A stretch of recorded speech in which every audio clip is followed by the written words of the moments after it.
بسم اللہ الرحمن الرحیم۔ جب جماعت کھڑی ہو جاتی ہے تو بعض لوگ جماعت میں شامل ہونے کے لیے دوڑتے ہوئے آتے ہیں کہ کہیں جماعت نہ نکل جائے یا رکعت فوت نہ ہو جائے، تو یہ جماعت میں شامل ہونے کے لیے دوڑنا، مسجد دوڑتے ہوئے جانا، یہ ممنوع ہے، اس لیے کہ اس میں مسجد کی بے توقیری ہے۔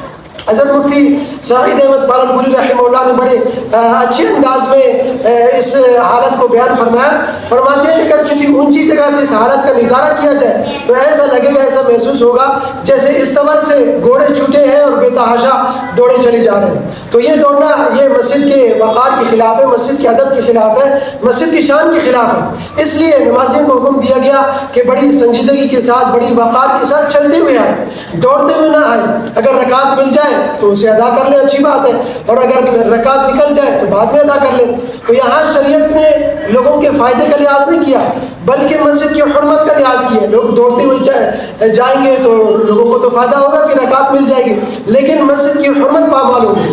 تو شریعت نے یہاں مسجد کی حرمت کا لحاظ کیا، اور اصول یہ ہے کہ جب جلب منفعت اور دفع مضرت میں تعارض ہو جائے، جلب منفعت یعنی نفع حاصل کرنا، دفع مضرت نقصان کو دور کرنا، تو ان میں تعارض ہو جائے تو دفع مضرت کو مقدم کیا جاتا ہے۔ تو اب حدیث سن لیں، ترمذی شریف کتاب الصلاۃ باب ما جاء فی المشی الی المسجد، اس باب کے تحت حدیث ہے۔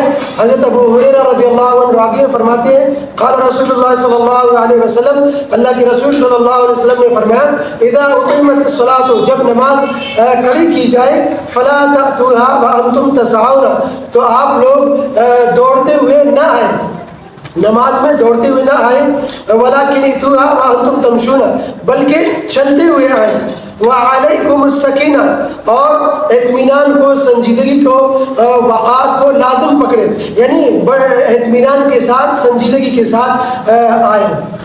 فما ادرکتم، پس اگر تم رکعت کو پالو، فصلوا، تو اسے ادا کر لو، اسے پڑھ لو، وما فاتکم، اور اگر رکعت فوت ہو جائے، رکعت نکل جائے، فاتموا، تو اسے بعد میں مکمل کر لو۔